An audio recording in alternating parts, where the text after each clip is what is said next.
નમસ્કાર, આપ જોઈ રહ્યા છો ન્યૂઝ 18 ગુજરાતી। હું છું આપની સાથે દીપા શર્મા। જૂનાગઢથી સમાચાર। જૂનાગઢમાં 47 આગાહીકારોનું થોડું ચિંતાજનક તારણ છે। સરેરાશ 75% આસપાસ ચોમાસું રહેવાનું તારણ। 10 થી 12 આની ચોમાસું રહેવાની સંભાવના। એકંદરે ખંડવૃષ્ટિવાળું ચોમાસું રહેવાની સંભાવના છે। ખંડવૃષ્ટિ એટલે જ્યાં પડે ત્યાં વધુ વરસાદ પડે, જ્યાં ન પડે ત્યાં ઓછો વરસાદ થઈ શકે છે। એકંદરે ચોમાસામાં વરસાદના દિવસો 56 રહી શકે છે। 14 આગાહીકારોના મતે ચોમાસું સારું રહેશે। 27 આગાહીકારોના મતે ચોમાસું મધ્યમ રહેશે। ચોમાસાના આગમનને લઈને વર્ષા વિજ્ઞાન મંડળનું તારણ। ગુજરાતમાં ચોમાસાની શરૂઆત સમયસર થવાની સંભાવના। જૂનના બીજા સપ્તાહમાં ચોમાસાની એન્ટ્રી સંભવ છે। જૂનના અંત સુધીમાં બધે જ વાવણી થવાની સંભાવના। 2 તબક્કામાં વાવણી થઈ શકે છે।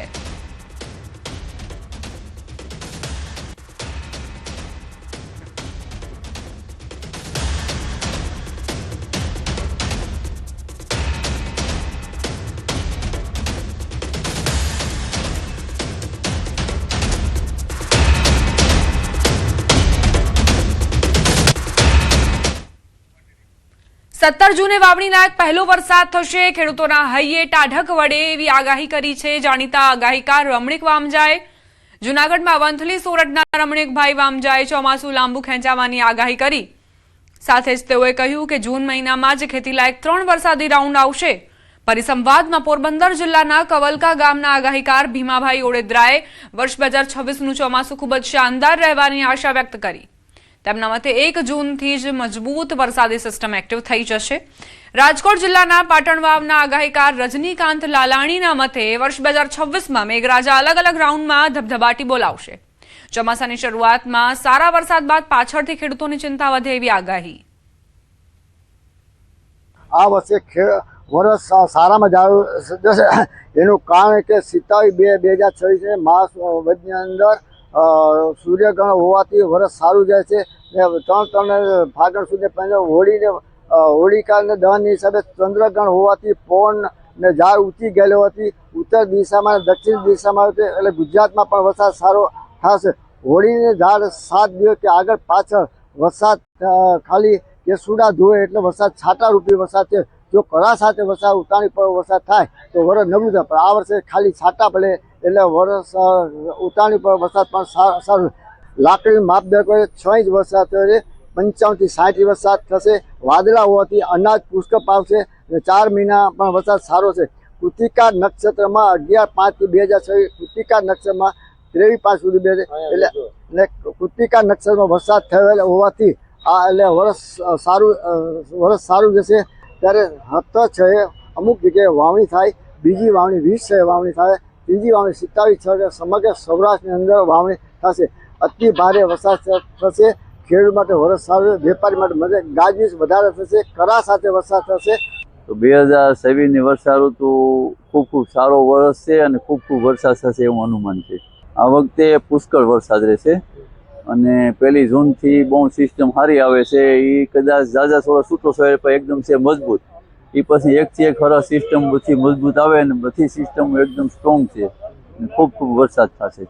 હું આગાહી ઘણા વર્ષથી કરું છું અને આગાહી કરવામાં એવું છે કે જે આ પ્રકૃતિને અસરો છે, વનસ્પતિ ઉપર અસર થાય, પ્રકૃતિની ફળઝાડ ઉપર થાય, પશુ પક્ષી ઉપર થાય અને એક જૂનું ઋષિ મુનિઓના વખતનું હવામાન થતું નહોતું તે દીનું આપણે અખાજીનો પવન છે એના ઉપરથી કેવું વરસે છે એવું અનુમાન કરી શકીએ છીએ।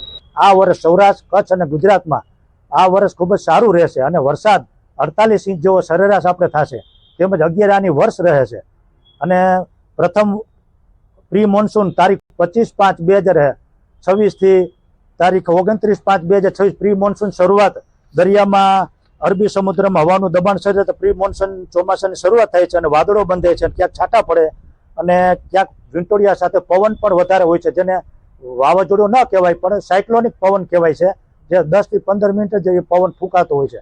જ્યારે પ્રથમ વાવણી તો તારીખ 6 જૂનથી 11 જૂન છે સૌરાષ્ટ્ર કચ્છમાં। એમાં પણ ઘણી જગ્યાએ દ્વારકા, પોરબંદર, ધોરાજી, અમરેલી, ધારી એમાં જગ્યાએ વાવણી થવાની શક્યતા છે 8 જૂનથી। જ્યારે બીજી વાવણી આપણે જૂન મહિનામાં છે એ 17 થી 26માં સંપૂર્ણ ગુજરાતમાં સમગ્ર વાવણીનું વાવેતર પૂર્ણ થશે। આ વર્ષમાં 10 દિવસ જૂનમાં વરસાદ થાય, 10 થી 19 જૂન સારો વરસાદ થાય 4, 5, 6, 7 જૂન, 13, 23, 28, 30 જૂન થોડા જાજો વરસાદ થાય. 1 જુલાઈ સાધારણ વરસાદ થાય. 3, 4 ને 5 જુલાઈ નદી નાળા છલકાઈ જાહે એવો વરસાદ થાય. 7, 8 ને 9 ઓગસ્ટ સારો વરસાદ થાય, નદી નાળા છલકાઈ જાય. 10, 11, 12, 13 ઓગસ્ટ સાધારણ વરસાદ થાય. સરેરાશ તારણ એવું નીકળે છે કે આગામી ચોમાસું 2026 અંદાજિત 56 દિવસનો વરસાદ થશે, જેમાં 12 આની 10 થી 12 આની જેવું વરસ થશે અને 75% વરસ થાય તેવું તારણ આપવામાં આવ્યું છે. 2 તબક્કામાં વાવણીનું પૂર્વાનુમાન કરવામાં આવ્યું છે આગાહીકારો દ્વારા. તેમાં પ્રથમ વાવણી છે એ જૂનના બીજા અઠવાડિયામાં અને બીજી વાવણી છે એ જૂનના ચોથા અઠવાડિયામાં થાય તેવું સંયુક્ત રીતે 47 આગાહીકારોમાંથી અમને જોવા મળેલ છે. ચોમાસાને લઈ અંબાલાલની આગાહી. નૈઋત્યનું ચોમાસું નજીક આવી રહ્યું છે. 26 થી 28 મે દરમિયાન ચોમાસું આવવાની શક્યતા. બંગાળની ખાડીમાં સિસ્ટમ સક્રિય. દરિયામાં સિસ્ટમના કારણે ચોમાસું રોકાયું.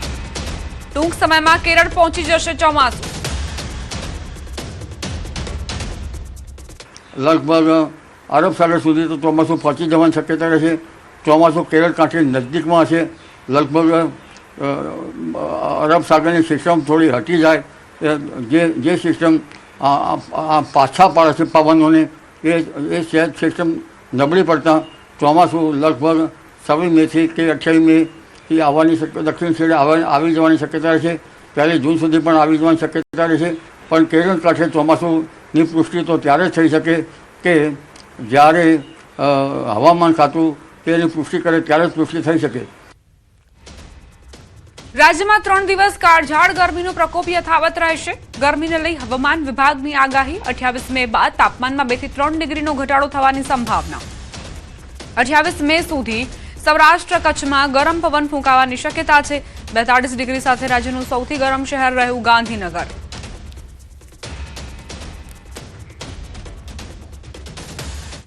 पच्चीस से लेकर 28 मई तक तापमान में कोई बड़ा बदलाव नहीं रहेगा, ऐसा स्थिति बनी रहेगी. उसके आगे धीरे धीरे तापमान 2 से 3 डिग्री सेंटीग्रेड टेम्परेचर डाउन होने का संभावना रहेगा, कम होने का संभावना रहेगा. और इसमें जो 25 से लेकर 28 मई तक हमारे जो सौराष्ट्र कच्छ तटीय क्षेत्र है, इसमें गर्म और उमस भरी पवन के कारण असहज स्थिति बने रहने की पूर्वानुमान दिया गया है. कोस्टल क्षेत्रों में अभी जो पवन का दिशा रहेगा, दक्षिण पश्चिम से पश्चिम दिशा से पवन चलने का स्थिति रहेगा. और स्टीप प्रेशर ग्रेडियंट के कारण जो हमारा स्पीड है 25 से 20 नॉट, गस्टिंग टू 25 नॉट होने का संभावना रहेगी. अहमदाबाद के लिए आज मेनली क्लियर स्काई पूर्वानुमान है और जो तापमान अधिकतम तापमान है 42 डिग्री सेंटीग्रेड के आसपास रहने का पूर्वानुमान है. એક તરફ ગુજરાતમાં કાળઝાળ ગરમી છે, બીજી તરફ ઉત્તર ભારતના કેટલાક પહાડી પ્રદેશોમાં હિમવર્ષા થઈ રહી છે. દક્ષિણમાં ચોમાસા પૂર્વે વરસાદી માહોલ બન્યો છે. દેશમાં અલગ અલગ ભાગોમાં મોસમનો મિજાજ કંઈક અલગ અલગ જોવા મળી રહ્યો છે. ઉત્તરાખંડના ચમોલીમાં હિમવર્ષા થઈ રહી છે. રવિવારે હેમકુંડ સાહેબમાં અચાનક હવામાન બદલાઈ ગયું અને ભારે હિમવર્ષા શરૂ થઈ. જોકે થોડા સમય માટે જ બરફ પડ્યો હતો, પરંતુ પછી હવામાન સાફ થઈ ગયું. 15,200 ફૂટની ઊંચાઈ પર સ્થિત હેમકુંડ સાહેબમાં હવામાન બદલાતાની સાથે જ બરફ વર્ષાનો અનુભવ થાય છે. આ દરમિયાન મોટી સંખ્યામાં શ્રદ્ધાળુઓ હેમકુંડ સાહેબ પણ આવી રહ્યા છે. આ વિશિષ્ટ ફોટો હેમકુંડ સાહેબનો છે, જ્યાં બદલાતા હવામાનના કારણે બરફ વર્ષા થઈ રહી છે. સમાચારોમાં હવે આગળ વધીએ. જૂનાગઢમાં વાલીઓ માટે ચેતવણી રૂપ કિસ્સો સામે આવ્યો. વિસાવદરના કાલસારી ગામે રમતા રમતા 11 વર્ષના માસૂમ બાળકનું કરુણ મોત નીપજ્યું. મામાના ઘરે વેકેશન માણવા આવેલ બાળકને ગળે ફાંસો લાગતા મોત થયું. અમરેલી જિલ્લાના કડાયા ગામનો વતની હતો મૃતક માહિલ માવલિયા. ઘરની દિવાલની ખીંટી પર ચૂંદડી બાંધીને રમતો હતો આ બાળક. રમત દરમિયાન ચૂંદડીનો ગાળીઓ ગળામાં ફસાઈ જતા દુર્ઘટના બની. ઘટનામાં બાળકનું મોત થતા પરિવાર પર આભ ફાટી પડ્યું. વિસાવદર પોલીસે વધુ તપાસ શરૂ કરી છે. સંવાદદાતા અમાર જોડાઈ ગયા છે વધુ જાણકારી સાથે. અમાર, આ માસૂમ સાથે શું બન્યું? દીપા, ચોક્કસ કે જે રીતે વિસાવદરના કાલસારી ગામની ઘટના છે કે જ્યાં 11 વર્ષનું જે માહિલ માવલિયા છે તે પોતાના મામાના ઘરે વેકેશન કરવા ગયો હતો અને તે સમયે જ તે છે તે જે ખીટ્ટી હોય છે તેના હુકની અંદર જે ચૂંદડી હોય છે તેને બાંધી અને હિંચકા અને તે સમયે અચાનક તેના ગળામાં તે ફાંસો આવી ગયો અને તેનું ત્યાં ને ત્યાં જ ઘટના સ્થળે જ મોત નીપજ્યું છે. હાલ તો વાલીઓ માટે લાલબત્તી સમાન કિસ્સાઓ છે, કારણ કે આવી જે ઘટના બને છે ત્યારે વાલીઓની નજર છે તે બાળકો પર નથી હોતી ને તે સમયે આવી ઘટનાઓ બનતી હોય છે. ત્યારે આ એક ઘટના બની છે. આ માહિલ છે તે મૂળ અમરેલી જિલ્લાના બગસરાના કડાયા ગામનો છે અને તે વેકેશન કરવા મામાના ઘરે વિસાવદરના કાલસાલી ગયો હતો. ત્યાં ઘટના બનતા હાલ પરિવારમાં શોકનું મોજું ફરી વળ્યું છે. જી આભાર અમાર જાણકારી આપવા માટે. સમાચાર ભાવનગરથી ફ્લેટનું પોપડું પડતા 3 લોકો ઘાયલ થયા. સુભાષનગર વિસ્તારમાં આવેલ આવાસ યોજનાની ઘટના છે. આવાસ યોજનાની નબળી ગુણવત્તાના દ્રશ્યો સામે આવ્યા. આવાસ યોજના ફ્લેટની છતમાં ગાબડું પડતા 3 લોકોને ઈજા થઈ. આવાસ યોજનાના બેઝમેન્ટ નીચેની છતમાં મસમોટું ગાબડું પડ્યું. સમગ્ર ઘટનાના સીસીટીવી ફૂટેજ સામે આવ્યા છે. ઓચિંતું છતમાંથી ગાબડું પડતા સમગ્ર ઘટના સીસીટીવીમાં કેદ થઈ. ઈજાગ્રસ્ત યુવકને માથાના ભાગે વાગતા સિવિલ હોસ્પિટલમાં ખસેડવામાં આવ્યો છે. સીસીટીવી ફૂટેજ આપ જોઈ શકો છો કઈ રીતે આ 3 વ્યક્તિ નીચે ઊભા છે. તેમને એવો ખ્યાલ પણ ન હતો કે ઉપરથી આવી રીતે છત ધરાશાય થઈને તેમની ઉપર પડશે. આ પોપડું નીચે પડતા જ એક વ્યક્તિ ઈજાગ્રસ્ત હાલતમાં હોસ્પિટલ ખસેડવામાં આવ્યો છે. હવે સવાલ ઉઠી રહ્યા છે કે આખરે આ આવાસના મકાન કઈ ગુણવત્તાને ધ્યાનમાં રાખીને બનાવવામાં આવ્યા છે. ફ્લેટનું પોપડું પડતા જ એક વ્યક્તિ ઈજાગ્રસ્ત થયો છે, તેને હોસ્પિટલ ખસેડવામાં આવ્યો છે. આણંદમાં નકલી ખાતર બનાવવાની ફેક્ટરી મામલે પોલીસને સફળતા મળી. જિલ્લા એસઓજીએ આરોપી રઘુવીર સોલંકીને ઝડપી પાડ્યો. નાપાડ વડોદ રોડ પર ધમધમતી હતી નકલી ખાતરની ફેક્ટરી. તમાકુની ખરીમાં બનાવાતું હતું નકલી ખાતર. અલગ માર્કની 3500 ખાતરની બેગ જપ્ત કરવામાં આવી છે. જિલ્લા એસઓજીને આ સફળતા મળી છે. જિલ્લા એસઓજીએ આરોપી રઘુવીર સોલંકીને ઝડપી પાડ્યો. નાપાડ વડોદ રોડ પર આ નકલી ફેક્ટરી ધમધમી રહી હતી, ખાતર બનાવતી હતી. તમાકુની ખરીમાં આ નકલી ખાતર બનાવવામાં આવતું હતું. અલગ માર્કની 3500 ખાતરની બેગ જપ્ત કરાઈ છે.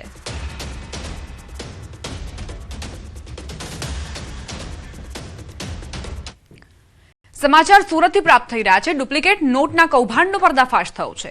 સચિન પોલીસે ગણતરીના કલાકોમાં 4 આરોપીઓને ઝડપી પાડ્યા. બકરાના વેપારીને 50,000ની લેવડ દેવડમાં ડુપ્લિકેટ નોટો પધરાવી. આરોપીઓએ 2 બકરાની ખરીદી કરી 500ની 100 નોટ આપી હતી. તપાસ દરમિયાન 97 નોટ ડુપ્લિકેટ અને એક સરખા નંબરવાળી હોવાનું બહાર આવ્યું. આરોપીઓ લિંબાયત વિસ્તારમાં રહેતા હોવાનું સામે આવ્યું. તપાસ દરમિયાન ગોડાઉન અને ઘરમાંથી 500ની કુલ 322 ડુપ્લિકેટ નોટ જપ્ત કરાઈ. જપ્ત કરેલી રકમની કુલ કિંમત ₹1,61,000. આરોપીએ પુરાવા નાશ કરવા નોટો પાણીમાં પલાળી અને બાળી નાખવાનો પ્રયાસ કર્યો હતો.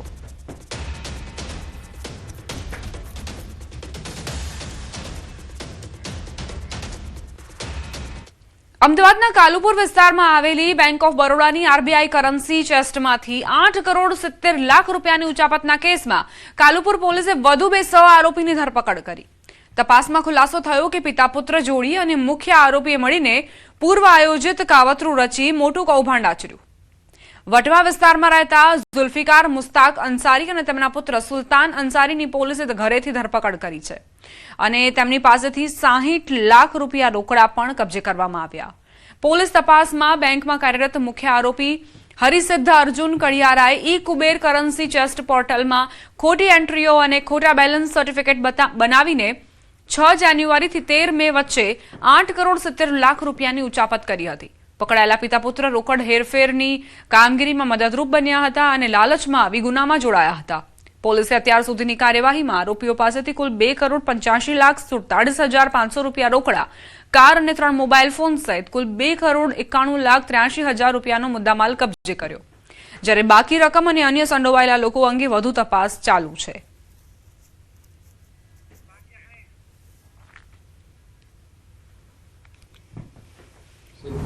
કડિયારા નાઓને મુખ્ય આરોપી તરીકે બેંક ઓફ બરોડામાં ઉચાપતના જે 8 કરોડ 70 લાખ રૂપિયા જે એમને ઉચાપત કરી હતી તેમાં એના અનુસંધાને તેમને અટક કરવામાં આવેલા અને એમની સાથે મુખ્ય 2 આરોપી, બીજા 6 આરોપી એક સુલતાન ઝુલ્ફિકાર સુલતાન અંસારી અને સુલતાન ઝુલ્ફિકાર અંસારી એનો દીકરો, 2 જણા રહે વટવા. તેઓની પાસેથી 2 ને 6 આરોપીને અટક કરી અને ઉચાપતમાંથી એમની પાસેથી 60 લાખ રૂપિયા અંદાજે રિકવર કરવામાં આવેલ છે અને વધુ તપાસ આગળ જારી છે. હજી તો મુદ્દામાલમાં તો 8,70,00,000 રૂપિયાનો બાકી, એટલે ટોટલ 8,70,00,000 રૂપિયાનો છે. એમાં 2,85,00,000 રૂપિયા હજી રિકવર થયા છે અને આરોપી આગળ હજી બીજા કોઈ તો તપાસમાં આગળ ચાલુ છે.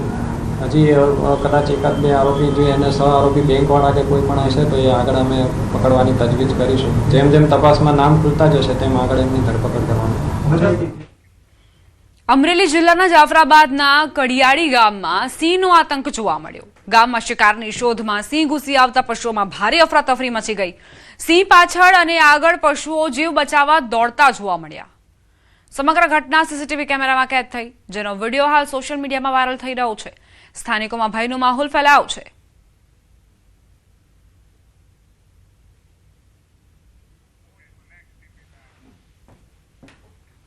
સુરત શહેરમાં રખડતા શ્વાનોનો મુદ્દો ફરી એકવાર ચર્ચાના કેન્દ્રમાં આવ્યો.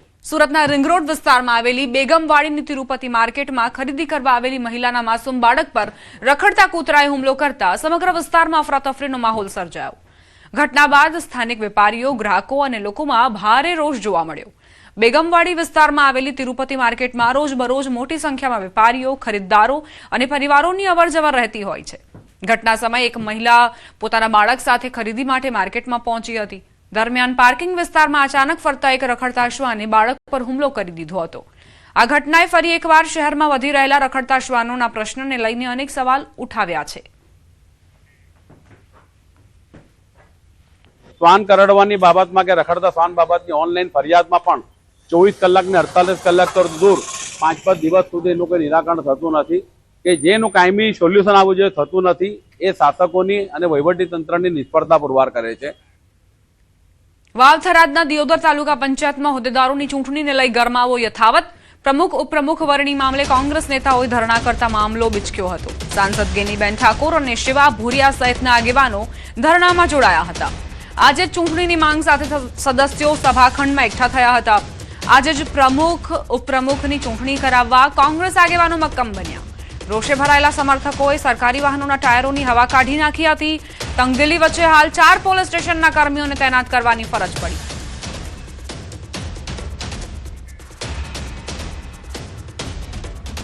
ક્યાંક ને ક્યાંક ભારતીય જનતા પાર્ટી લોકશાહીને માનતી નથી. એમના જે પદાધિકારીઓ હોય એ પણ લોકશાહીને માનતા નથી અને કોઈ પણ ભોગે આ તાલુકા પંચાયતની ચૂંટણીમાં કોંગ્રેસનો પ્રમુખ ને ઉપપ્રમુખ ન બે એના માટે કરીને એમણે આ કાવતરું કર્યું છે. મુલતવી રાખ્યું તો પણ એનું પ્રોસિડિંગ તો આપવું પડે. આ તો ખાલી હાજરી આપી બારોબાર નીકળી જાય એટલે તમે એક જાણે જોઈને આખી ચૂંટણીને પ્રભાવિત કરવામાં આવી છે અને એક લોકશાહી હત્યા આજે દિયોદર ખાતે કરવામાં આવી છે. અત્યારે અમારા ધરણા બાર ચાલુ છે અને ચૂંટણી ગેરકાયદેસર ઈરાદાપૂર્વક ચૂંટણી આ મુલતવી રાખવાની જે કોશિશ કરી છે એ લોકશાહીનું ખૂન થઈ રહ્યું છે. અમે પ્રોસિડિંગ પણ લઈ લીધું છે. હાઈકોર્ટમાં અમે ચૂંટણી અધિકારીને અમે હાઈકોર્ટમાં પીઆઈએલ દાખલ કરવાના છે અમારા સભ્ય દ્વારા અને અમે એમને છોડવાના નથી. અમે અધિકારીઓને વિનંતી કરી હતી કે અમારો તમારી સાથે કોઈ દુશ્મનાવટ નથી, તમે ખોટા હાથા ના બનો. ખૂબ પ્રેશર આવતું કે તમે પાર્ટીમાં આવો, તમને આપશું. પણ અમારા જે 12 મેમ્બર છે ને એ અકબંધ હતા. ક્યારે કોઈને રિપ્લાય પણ નથી આપ્યો. એમને સામું જોયું પણ નથી કે ભાઈ અમારે પક્ષમાંથી આવું કરવું. બારે અકબંધ મેમ્બર હતા ને એટલે એમ નથી થયું નહીં. એટલે 27 તારીખ સુધી એમને ચૂંટણી થોડીક ફેલાઈને વેરીફાઈ કરી પણ અમારી પાર્ટીમાંથી ક્યારેય કશું થવાનું નથી. અમે 27 તારીખ સુધી તાલુકા પંચાયત છોડવાના નથી. ચૂંટણી પંચમહાલના ગોધરા શહેરમાં છેલ્લા ઘણા સમયથી ગોકળ ગતિએ ચાલી રહેલા વિકાસ કામોના કારણે શહેરીજનોને ભારે હાલાકીનો સામનો કરવો પડી રહ્યો છે. 3 વર્ષથી વધુ સમયથી બની રહેલો ફ્લાયઓવર બ્રિજ હજુ સુધી પૂર્ણ નથી થયો, જ્યારે શહેરા ભાગોળ અને જાફરાબાદ પાસેના રેલવે ફાટક પર બની રહેલા અંડરબ્રિજનું કામ પણ લાંબા સમયથી ચાલી રહ્યું છે. આ કામો અધૂરા હોવાથી ટ્રાફિક જામ, ધૂળ અને ખાડાઓ જેવી સમસ્યાઓ સતત વધી રહી છે. સ્થાનિકોની માંગ છે કે ચોમાસા પહેલા બંને પ્રોજેક્ટ્સ ઝડપથી પૂર્ણ કરવામાં આવે જેથી લોકોને રાહત મળી શકે. નગરપાલિકા મુજબ કામ ફરી તેજ ગતિએ શરૂ કરવામાં આવ્યું છે અને ટૂંક સમયમાં પૂર્ણ કરવાનો પ્રયાસ ચાલી રહ્યો છે. ખૂબ જ ગોકળ ગતિ ચાલે છે, કામમાં કોઈ ઝડપ નથી, જેના કારણે ટ્રાફિક સમસ્યાઓ ખૂબ જ ગંભીર બની છે અને રોડ પર ઘણા બધા ખાડાઓ છે. વાહન ચાલક તરીકે જે ખાડાઓ છે એમાં પટકાવવાની શક્યતા વધારે, જેના કારણે એક્સિડન્ટ થવાની અથવા તો જાનમાલનું નુકસાન અને શરીરને પગને નુકસાન થઈ શકતું હોય છે. છેલ્લા 3 માસથી તો બિલકુલ કામ બંધ છે. તો કયા કારણસર આ કામ અટકી રહ્યું છે તેની ખબર નથી પડતી, જેના લીધે વેપારીઓને ધંધા પડી ભાગ્યા છે. ટ્રાફિક ખૂબ જ જામ થતો હોવાથી કસ્ટમર ઊભા નથી રહેતા અને સીધા નીકળી જાય છે. માટે તંત્રને વિનંતી છે જેમ બને એમ વહેલું ફ્લાયઓવરનું કામ પૂર્ણ થાય તો અમારા ધંધા ફરીથી શરૂ થાય. રોજ આ બ્રિજ ઉપર ખાલી 2 થી 3 લોકલ મજૂરોને ઉપર ચડાવે છે અને 2-3 કલાક કામ કરાવે છે. તો અમારા બધા વેપારીઓની એક માગણી છે કે તાત્કાલિક ધોરણે આ જે કોન્ટ્રાક્ટર છે એને બ્લેકલિસ્ટ કરી અને સારું કામ કરનારો, વધારે ફાસ્ટ કામ કરનારો કોન્ટ્રાક્ટરને કામ સોંપવું જોઈએ.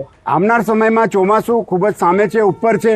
આ સંજોગોમાં આ કામને તાત્કાલિક પૂર્ણ કરી અને પ્રજાને એના વપરાશ માટે સોંપવું જોઈએ. સરકાર અથવા વહીવટીતંત્ર આ કામ પૂર્ણ કરવામાં સજાગ નહીં થાય તો આવનાર સમયમાં નાગરિક હિતરક્ષક સમિતિ અને પંચમહાલ જિલ્લા કોંગ્રેસને પણ આ અંગે ઉગ્ર આંદોલન કરી. અમદાવાદથી સમાચાર. છાશવાલાના મિલ્કશેકમાંથી વંદો નીકળવાનો મામલો. એએમસીના ફૂડ વિભાગે છાશવાલા એકમને 25,000નો દંડ ફટકાર્યો. પોલિટેકનિક 4 રસ્તા પાસે આવેલી છાશવાલાના મિલ્કશેકમાંથી વંદો નીકળ્યો હતો. ગ્રાહકની ફરિયાદના આધારે તપાસ કરી અંજીર શેકમાં મરેલો વંદો નીકળ્યો. સમગ્ર મામલે ગ્રાહકે એએમસીમાં ફરિયાદ કરી હતી. છાશવાલા પ્રોડક્ટ દસક્રોઈ તાલુકામાં બને છે. દસક્રોઈમાં આવેલી છાશવાલાની ફેક્ટરીમાં તપાસ થશે, જેના અનુસંધાને જિલ્લા આરોગ્ય વિભાગ ચેકિંગ કરવા માટે પત્ર લખાયો છે.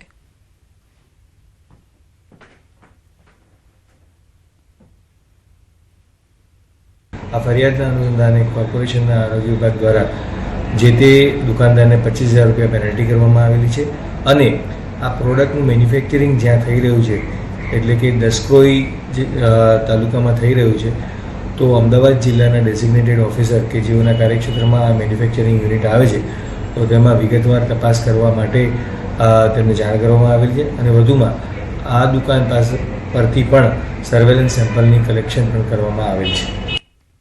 ગીર સોમનાથની જસાધાર રેન્જમાં વન્ય પ્રાણી માટે પાણીના પોઈન્ટ કાર્યરત કરાયા. ઉનાળાની કાળઝાળ ગરમીમાં વન્ય પ્રાણીઓને પાણી મળી રહે તે માટે ગીર પૂર્વ વન વિભાગે પગલાં લીધા. જસાધાર રેન્જ વિસ્તારમાં 46 પોઈન્ટ, જ્યારે સમગ્ર ગીર પૂર્વમાં 250થી વધુ પાણીના પોઈન્ટ કાર્યરત કરાયા. દરેક પોઈન્ટ પર વન વિભાગ મોનિટરિંગ કરી રહ્યું છે. મોટાભાગના પોઈન્ટ સૌર ઉર્જા અને પવન ચક્કીથી ચાલી રહ્યા છે. વનમાં વસતા દરેક જીવને સરળતાથી પાણી મળી રહે તે માટે વન વિભાગે સુંદર વ્યવસ્થા કરી છે. ગીરપુર વન વિભાગ દ્વારા ઘણા બધા પાણીના પોઈન્ટ મેન્ટેન પણ કરવામાં આવી રહ્યા છે, નવા પોઈન્ટ ઊભા પણ કરવામાં આવી રહ્યા છે. ગીરપુર વન વિભાગમાં 250ના આજુબાજુ પાણીના પોઈન્ટ અત્યારે ચાલુ છે. આમાં મોટે ભાગે આપણી જો નવીન ઉર્જા છે, આપણી સૌર ઉર્જા છે, સોલર પાવર જેમને કહેવાય, સોલર આધારિત પાણીના પોઈન્ટો છે. એમને હારે હારે આપણે પવનચક્કી દ્વારા સંચાલિત પોઈન્ટો પણ છે અને અમુક વિસ્તારો જો દુર્ગમ છે અહીંયા ટેન્કર દ્વારા પાણી પણ ભરવામાં આવી રહ્યું છે. અમદાવાદ જિલ્લા પંચાયતોમાં સમાવિષ્ટ તાલુકા પંચાયતોની નવી વરણી પૂર્ણ થઈ છે. બાવળા તાલુકાને છોડીને 8 તાલુકા પંચાયતોમાં પ્રમુખ, ઉપપ્રમુખ, કારોબારી ચેરમેન, પક્ષના નેતા અને દંડકની નિમણૂક પ્રક્રિયા પૂર્ણ કરવામાં આવી. સાણંદ, ધોળકા, દસક્રોઈ, ધંધુકા, ધોલેરા, વિરમગામ, દેત્રોજ અને માંડલ તાલુકામાં નવા હોદ્દેદારોને જવાબદારીઓ સોંપાઈ. બાવળા તાલુકાની એક બેઠકમાં પેટા ચૂંટણી બાકી હોવાથી ત્યાં જાહેરાત હાલ મુલતવી રાખવામાં આવી છે. સાણંદ તાલુકા પંચાયત પ્રમુખ તરીકે મુક્તાબેન વાઘેલા અને ઉપપ્રમુખ તરીકે હેમરાજભાઈ ગોહિલની વરણી કરાઈ. તો ધોળકા તાલુકા પંચાયતમાં દશરથભાઈ મકવાણાને પ્રમુખ તરીકે અને રેણુકાબેન મસાણીને ઉપપ્રમુખ તરીકે જવાબદારી સોંપાઈ. દસક્રોઈ તાલુકા પ્રમુખ તરીકે સુનીતાબેન પટેલ, ઉપપ્રમુખ તરીકે મીનાબેન બારૈયાને પસંદ કરાયા. નવી વરણી બાદ તાલુકા પંચાયતોમાં રાજકીય ગતિવિધિઓ તેજ બની છે. દેશભરમાં સર્જાયેલી ડીઝલની સમસ્યાનો પ્રભાવ હવે ગીર સોમનાથના તાલાલા એપીએમસી યાર્ડમાં જોવા મળી રહ્યો છે. યાર્ડમાં કેસર કેરીનો જથ્થો સતત વધી રહ્યો છે, પરંતુ ટ્રાન્સપોર્ટ વાહનોને પૂરતું ડીઝલ ન મળતા વેપારીઓ ખરીદી માટે આવવાનું ટાળી રહ્યા છે. પરિણામે કેરીના બોક્સનો ભરાવો વધ્યો છે અને ખેડૂતો ચિંતામાં મુકાયા છે. પરંતુ કેરીની પરિસ્થિતિ એવી છે કે અત્યારે જે ડીઝલની પરિસ્થિતિને ઉભા હિસાબે કેરીનો ભરાવો તાલાલા યાર્ડમાં બહુ થઈ ગયો છે, જેને હિસાબે આજે ખેડૂતોના ભાવમાં સહન કરવાનો વારો આવી. 250 થી 300 રૂપિયા મિનિમમ એક બોક્સ ભાવ ઘટાડો આવે છે. ડીઝલના હિસાબે ભાવ ઘટી જાય. સરકારે આ બાબતે કંઈક યોગ્ય પગલાં લેવા જોઈએ. અન્ય મોટા મોટા જે શહેરોમાં છે એને ડીઝલના હિસાબે કોઈને ગાડીઓ મળતી નથી, એટલે એ વેપારી અહીં તાલાળા પહોંચી નથી શકતા. 3 દિવસ પહેલા હું તમને કહું 15-17 હજાર બોક હતા, એની સામે આજે 25-27 હજાર બોક્સની આવક થઈ ગઈ છે. ડીઝલ છે ને ત્યારે કેરી માટે ડીઝલની કાંઈક વ્યવસ્થા કરી દેવી પડે. અન્ય પદાધિકારીઓને અમે રિક્વેસ્ટ કરી કલેક્ટર સાહેબને રજૂઆત કરી અને કાલે જે મેં રજૂઆત કરી હતી એનું આજે મામલતદાર સાહેબ સાથે બેઠક કરી અને આવનારા દિવસોમાં સુખદ નિર્ણય આવે અથવા એની કાંઈ વ્યવસ્થા ઊભી થાય તેવી તંત્ર દ્વારા કસમકસ ચાલુ છે અને આવનારા દિવસોમાં એનું સુખદ નિરાકરણ આવે એવી અમારી અપેક્ષા. આ સાથે જ બુલેટિનમાં અત્યારે બસ આટલું જ. આપ જોતા રહો ન્યૂઝ 18 ગુજરાતી.